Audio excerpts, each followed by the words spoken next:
recientemente sufrió un atentado del Cártel Jalisco Nueva Generación. Aquella mañana a las 6:38 dispararon 404 veces, matando a 2 de sus escoltas y una mujer que transitaba en auto por la zona. La madrugada del 21 de abril no trajo lluvia ni viento a la zona sur de Jalisco. Solo el rugido de los motores acercándose desde distintos puntos de la sierra. No eran unidades policiales comunes, ni patrullajes de rutina.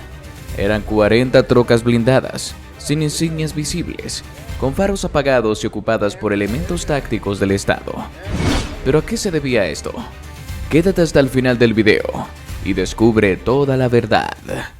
Durante semanas, la inteligencia federal había monitoreado movimientos anómalos en un área rural entre Tecalitlán y Jilotlán de los Dolores, un paraje boscoso, en apariencia olvidado, pero con demasiado tránsito de camionetas modificadas, llamadas encubiertas y rutas trazadas en aplicaciones con encriptación.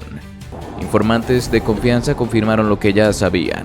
Una célula operativa del Cártel Jalisco Nueva Generación había instalado ahí un centro de resguardo con hombres armados, víveres, sistemas de monitoreo artesanal y una red de vigilancia territorial basada en miedo y silencio. Se pensaban seguros. Era tierra que ellos dominaban, caminos que conocían de memoria, pero no contaban con que esta vez no venía una patrulla. Esta vez venía el Estado, y venía decidido. El despliegue fue limpio, coordinado desde un centro de mando móvil que se instaló a más de 6 kilómetros del objetivo. Harfuch observaba todo desde una pantalla térmica y una consola de comunicaciones sin acceso exterior. Nada de redes, nada de teléfonos, solo información cruda, cifrada, directa. Los mapas estaban marcados desde la noche anterior. Sabían cuántos eran, dónde dormían, quién vigilaba, qué puntos eran débiles. Habían cruzado datos de drones, geolocalizaciones y escuchas. No iban a improvisar. A las 3:46 de la madrugada comenzó el cerco. Los equipos se dividieron en 4 grupos. Cada unidad tenía su objetivo claro: sellar rutas, identificar líderes y, en caso de enfrentamiento, no dejar sobrevivientes armados. La instrucción era simple, seca, sin errores. Cuando tocaron el perímetro, el grupo criminal no reaccionó de inmediato. Algunos dormían, otros estaban dentro de una estructura de madera reforzada. Los que estaban despiertos pensaron que se trataba de una falsa alarma. Apenas alcanzaron a reaccionar cuando las primeras ráfagas cortaron el aire. No fueron disparos al azar, fueron tiros calculados, directos al pecho o a la cabeza. El ruido se desató en segundos. Balas cruzando el monte, luces tenues de linternas tácticas, comandos cortos en frecuencia cerrada. Algunos sicarios intentaron responder. La mayoría ni siquiera alcanzó a levantar sus armas.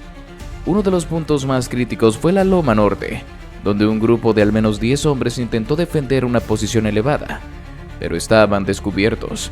Harfuch ya lo sabía, lo había previsto, y allí estaban los francotiradores del ejército, con lentes térmicos apuntando desde la medianoche. En menos de 5 minutos, esos 10 hombres quedaron tendidos en la tierra, sin una sola baja del lado oficial. En otra zona del perímetro, una troca del CJNG trató de abrir camino hacia una brecha secundaria. No llegaron ni a los 15 metros. Lo interceptaron por ambos lados. 4 hombres murieron en el acto. Otro fue capturado vivo con una herida en el muslo. No llevaba documentos, solo un radio y una nota escrita a mano con números de teléfono y coordenadas. El intercambio más fuerte se dio cerca del centro del campamento, donde una veintena de sicarios se atrincheró en 2 construcciones improvisadas de concreto. Desde dentro abrieron fuego sin control. Los oficiales no respondieron con prisa, rodearon, aislaron y luego usaron cargas controladas para abrir las entradas. No lanzaron granadas, entraron con escudos balísticos y máscaras antigas. Adentro encontraron cuerpos, sangre y un aire denso de desesperación. Algunos intentaron rendirse, otros dispararon a ciegas. Todos fueron reducidos. ¿Cuántas bajas dejaría este operativo? ¿Qué tan perjudicial llegó a ser para el cártel? A las 5:18 de la mañana, las últimas luces térmicas del equipo de Harfuch marcaban cuerpos inmóviles entre los matorrales, camionetas humeantes, armas abandonadas en el suelo y una estructura improvisada de concreto que ya no albergaba nada con vida. El operativo estaba cerrado. La zona estaba asegurada. No había resistencia activa. Las comunicaciones del CJNG en el área estaban completamente apagadas. No quedaba nada por hacer. O eso parecía. Los elementos de infantería comenzaron a recorrer el terreno con linternas de baja intensidad. Entre los escombros de un galpón reventado por cargas controladas, uno de los marinos levantó la mano en señal de hallazgo. Bajo una lámina de zinc medio doblada, cubiertos de polvo y sangre seca, respiraban dos hombres. Uno de no más de 25 años, con el rostro quemado por la explosión. El otro, más robusto, tenía una herida en el brazo y una venda improvisada que alguien le había puesto antes de que el fuego cruzado los alcanzara. Aún tenía los chalecos con las siglas del CJNG, aunque uno ya había sido quemado casi por completo. Estaban en shock. No sabían si los iban a ejecutar en el momento o si ya estaban muertos, y eso era solo una ilusión. Pero no hubo gritos, no hubo violencia adicional. Los agentes los rodearon en silencio, les colocaron esposas, les vendaron los ojos y los subieron a una camioneta sin decir una palabra. No estaban allí para matarlos, estaban allí para exprimirles hasta el último dato. Harfuch, al enterarse del hallazgo, no cambió el tono de su voz, solo ordenó: llévenlos al punto de extracción, quiero verlos hablar esta misma noche. Mientras tanto, a unos metros de distancia, otro equipo terminaba el conteo. Uno por uno, los cuerpos eran marcados, fotografiados, registrados. Algunos yacían junto a las armas aún calientes, otros en posiciones defensivas con el dedo en el gatillo. Algunos ni siquiera habían alcanzado a levantar sus rifles. En total, 38 sicarios muertos, 3 más de los esperados. Harfuch lo miró en la pizarra digital portátil que llevaba su equipo de inteligencia y no dijo nada. Solo lo anotaron, porque cada muerto era una señal, un mensaje, un peso que caía directamente sobre los hombros del Mencho. Y esa noche el mensaje no necesitaba explicaciones. Habían arrasado con todo. En el campamento improvisado la escena era brutal. Camionetas calcinadas, algunas con el blindaje artesanal ya derretido, otras atravesadas por ráfagas de 7.62. Se contaron más de 400 casquillos percutidos, 2 armas antiaéreas abandonadas sin disparar, granadas de fragmentación sin detonar y una caja fuerte empotrada en el suelo que contenía 1.2 millones de pesos en efectivo, celulares con mensajes cifrados y un paquete de fotografías impresas con nombres escritos a mano. Eran objetivos: policías, militares, periodistas, objetivos marcados por el cártel, gente que debía morir, pero esa lista nunca se cumpliría, porque esa noche los que murieron fueron ellos. En las camionetas de extracción, los 2 detenidos permanecían en silencio. Les habían ofrecido agua, ninguno la aceptó. No habían dicho una palabra, pero Harfuch sabía que eso no duraría. Nadie sobrevive a una masacre así sin quedar roto por dentro. La culpa, el miedo, la certeza de que ya nadie vendrá por ellos, hacen el resto. Y cuando entraron al búnker móvil que se había instalado a 6 kilómetros del lugar, ya no eran sicarios, eran escombros humanos. ¿Qué destino les esperaría a estos hombres? ¿Ahora qué harían con ellos? Déjanos tus teorías en los comentarios. No los llevaron a una oficina, no los sentaron frente a un escritorio, los aislaron. Cuartos distintos, sin ventanas, sin relojes, sin contacto. Durante las primeras 8 horas no recibieron una sola palabra, ni amenazas ni promesas, solo el peso del silencio, el goteo lento de una tubería vieja, el zumbido imperceptible de un ventilador encajado en la pared. Nada más. Y eso los quebraba más que cualquier grito, porque ahí dentro el tiempo no existía, porque no sabían si era de día o de noche, porque no sabían si estaban solos en el edificio o si afuera ya todo había cambiado. Cuando finalmente entraron los agentes, no lo hicieron con gritos ni violencia. Se sentaron frente a ellos, los miraron y les pusieron sobre una mesa una fotografía. 38 cuerpos en bolsas negras, alineados sobre una loma, con números marcados, los suyos, su gente, su cártel. La escena les reventó algo adentro. No por compasión, no por humanidad, sino por la certeza de que no quedaba nadie allá afuera que pudiera salvarlos. Aquí no estás en el monte, aquí no manda nadie más que el silencio, dijo uno de los agentes. El más joven respondió con altivez, como si aún conservara algo del personaje que había sido allá afuera.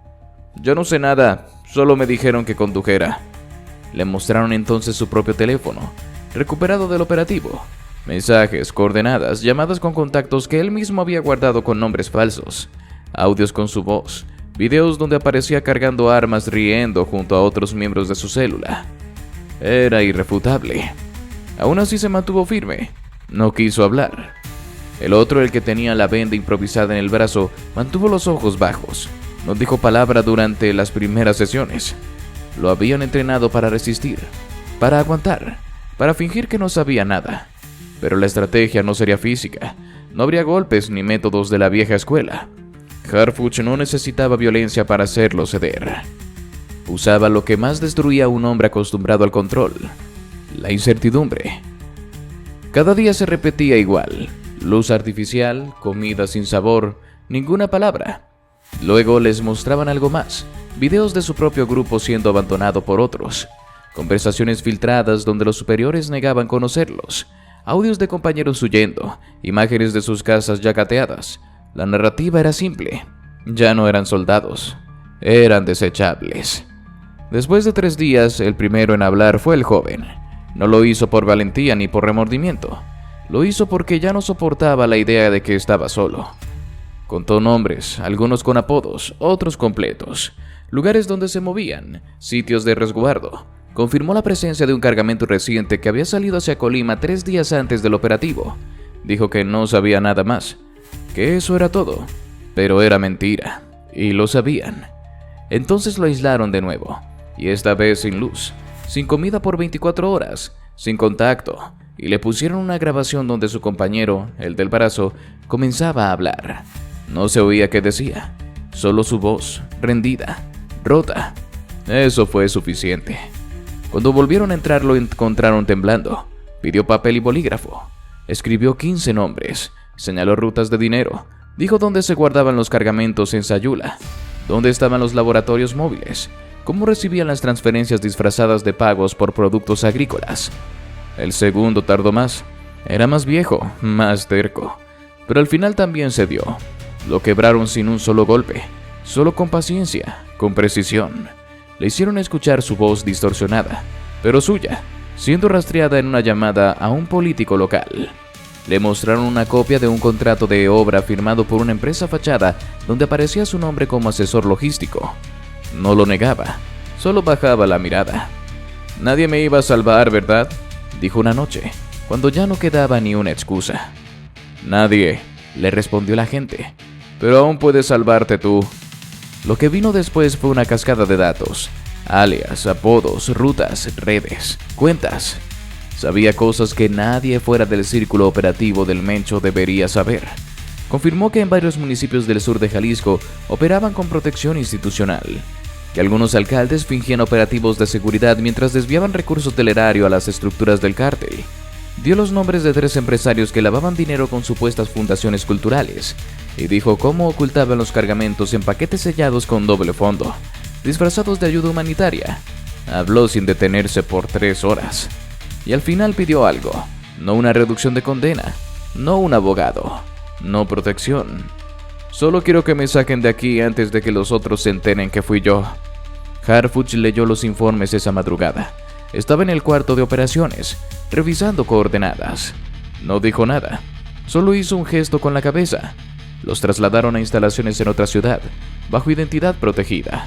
Pero ya no importaba. Lo que habían dicho no podía ser borrado. Y lo sabían. Ahora, ¿qué haría el Harfuch? ¿Qué diría a la prensa? ¿Cómo explicaría el cementerio que había dejado? El salón estaba repleto. Cámaras de todos los medios, reporteros de cadenas extranjeras, asesores de seguridad, incluso personal de la Secretaría de Gobernación. Nadie hablaba en voz alta. Todos estaban esperando una declaración técnica, una exposición táctica, quizás una explicación formal. Harfuch no solía hablar. Su estilo siempre fue el de operar, no declarar. Por eso, cuando entró al salón, sin escoltas, sin carpeta en mano, solo con una botella de agua y su voz, el silencio fue absoluto. Se colocó frente al podio. No saludó, no hizo pausas largas, no buscó aplausos. Y entonces empezó. Hace 24 horas, elementos de las Fuerzas Armadas Federales, en coordinación con Marina y Guardia Nacional, ejecutamos una operación de precisión en la zona rural de Tecalitlán, Jalisco. El objetivo era desmantelar una célula del cártel Jalisco Nueva Generación que operaba como brazo armado y logístico en esa región. Se tenía información confirmada, no especulativa, sobre su participación en múltiples delitos: secuestro, extorsión, trasiego de droga y asesinatos de servidores públicos. La operación fue autorizada legalmente, planeada durante semanas y ejecutada con eficacia total. Hizo una pausa de apenas 2 segundos. Los flashes de las cámaras empezaban a subir. Algunos ya escribían sin mirar, pero entonces soltó lo que nadie esperaba, lo que reventó el ambiente como una granada silenciosa. No me arrepiento de ninguna de las bajas que causamos. Cada uno de esos sicarios eligió su camino. Sabían lo que hacían, sabían a quién respondían, y sabían perfectamente que estaban atentando contra la vida de civiles, de niños, de comunidades completas, que por años vivieron bajo su terror. ¿Que murieron armados? Sí. ¿Que estaban preparados para matar? También. Entonces no hay culpa, no hay lamento, solo justicia. Hubo un murmullo en la sala. Algunos bajaron las cámaras, otros alzaron la vista, desconcertados. Harfuch no se inmutó. Siguió hablando, con un tono aún más firme. El crimen organizado ha convertido regiones enteras de este país en campos de guerra. Han querido imponerse por la fuerza, por el miedo, por el dinero. Han infiltrado gobiernos, han controlado alcaldías, han convertido en cómplices a quienes debían proteger. Pero eso terminó. No vamos a pedir permiso para defender a México. No vamos a disculparnos por ejercer la autoridad. Y a partir de ahora, que quede claro, los vamos a detener.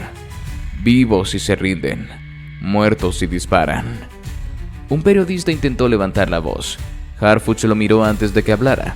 No lo interrumpió, pero tampoco lo dejó avanzar mucho. La pregunta fue directa. ¿No teme que sus palabras generen polémica internacional? Él respondió sin rodeos. Lo que me genera más temor es que sigamos enterrando familias enteras por culpa de quienes sí se atreven a matar y nadie les responde. Si la comunidad internacional quiere opinar, que venga a ver lo que hemos tenido que enfrentar, que cruce los cerros, que entre en los municipios donde los narcos eran los únicos que daban órdenes. A nosotros nos toca algo más claro: defender la ley, y lo vamos a hacer con las herramientas que tengamos. Hubo un silencio largo, el tipo de silencio que solo se genera cuando se dice lo que muchos piensan pero nadie se atreve a pronunciar. Harfuch no titubeó, ni una vez. No estaba allí para dar explicaciones, estaba allí para marcar una línea. Y lo logró. Esto no fue una masacre, fue un operativo legal, planeado, documentado.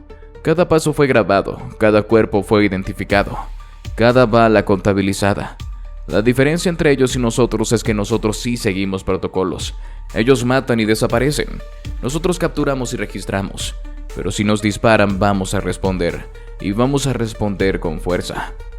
Una periodista, visiblemente nerviosa, preguntó si estas acciones serían replicadas en otras entidades del país. La respuesta fue tan seca como todo lo demás. Donde haya un grupo criminal habrá una respuesta, y no será blanda. Este operativo es solo una muestra de lo que se viene. No vamos a dar tregua, no vamos a permitir que vuelvan a crecer. Estamos yendo por los mandos medios, por los operadores financieros, por las redes políticas que lo protegen. Estamos desmantelando no solo a los sicarios, sino al sistema que los sostiene. Otro periodista intentó provocar. ¿No teme que esta postura genere más violencia? Harfuch ni parpadeó. La violencia ya existe. Ellos la crearon. Nosotros estamos haciendo que se les vuelva en contra. El ambiente en la sala era ya una mezcla de respeto, temor y asombro. No había respuestas a medias, no había frases diplomáticas. Era la primera vez en años que un alto mando decía las cosas como eran, sin filtros, sin adornos, sin miedo. Cada operativo que encabecemos se va a hacer con la misma lógica: información, planeación, ejecución. Si alguien decide disparar contra las fuerzas del orden, que entienda que la respuesta será definitiva. No estamos jugando, no estamos midiendo encuestas. Estamos limpiando regiones enteras de un cáncer que se creyó intocable por demasiado tiempo. Cerró su declaración con una frase que quedaría marcada en todos los titulares del día siguiente. El que toma un arma para proteger a un capo, para sembrar terror, para extorsionar y matar, tiene dos opciones: se rinde o se muere. Y si eso incomoda a alguien, que lo piense la próxima vez que intente atentar contra México. Y así llegamos al final de este video. Si te gustó, te invito a que nos des tu me gusta para seguir haciendo más videos como este. Además de que no olvides suscribirte y activar la campanita para que no te pierdas ninguno de nuestros nuevos videos. Te deseo un gran día. Hasta la próxima.